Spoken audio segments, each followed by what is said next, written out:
নাই আজি আমাৰ কাৰণে অতি সুখৰ দিন, আজি অতি আনন্দৰ বতৰা যে অহা 2026 চনৰ বিধানসভা নিৰ্বাচনৰ বাবে 39 নং নলবাৰী বিধানসভা সমষ্টিৰ যি মনোনীত প্ৰাৰ্থী ভাৰতীয় জনতা পাৰ্টি মিত্ৰ দলৰ মনোনীত প্ৰাৰ্থী পুনৰবাৰ জয়ন্ত মল্লবৰা ডাঙৰীয়া প্ৰদান কৰা হৈছে।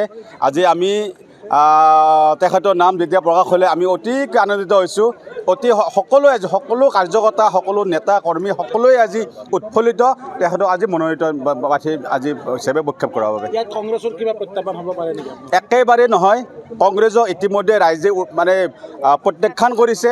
তেওঁলোকৰ কোনো ধৰণৰ প্ৰচাৰ কাৰ্য আমি দেখিবলৈ পোৱা নাই, কোনো ধৰণৰ তেওঁলোকৰ কৰ্মী নাই, নেতাসকলো আজি শুই গৈছে, এনেকুৱা ধৰণৰ অৱস্থা। গতিকে কংগ্ৰেছৰ কোনো জনবৃত্তিও নাই আৰু তেওঁলোকৰ কোনো প্ৰচাৰো আমি দেখিবলৈ পোৱা নাই। গতিকে কংগ্ৰেছ কোনো পৰ্যায়ে ফেক্টৰ হ'ব নোৱাৰে।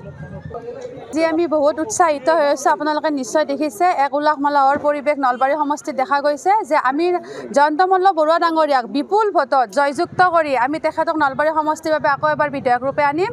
আৰু আমি আশা কৰোঁ, আশা নহয় আচলতে এইটো আমি ইতিমধ্যে আমি ইয়াৰ খবৰ পায়ে গৈছোঁ যে আপোনালোকে দেখা পাইছে যে বিৰোধীৰ কোনো স্থিতি নাই, কাৰণ ইয়াত বিৰোধী দেখিবলৈ পোৱা টান হৈছে। যিকেইগৰাকী আছিলোঁ তেওঁলোকে এতিয়া লুকাই কিনে থকা যেন হৈছে, কাৰণ আমি এতিয়ালৈকে তেওঁলোকক দেখা নাই। আৰু কেতিয়াবা মাজে মাজে ৰাতি দেখা পাওঁ যে চোৰৰ নিচিনাকৈ তেওঁলোকে ৰাতি ওলাই আহে। গতিকে আমি স্বতঃস্ফূৰ্তভাৱে সকলো ৰাইজ ওলাই আহিছোঁ, সকলো সমাজ আমাৰ নলবাৰী সমাজৰ সকলো ৰাইজ ওলাই আহিছে। গতিকে আমি অতি উলহ মালহেৰে আমি এই নিৰ্বাচনটো আমি আগবঢ়াই লৈ গৈ থাকিম।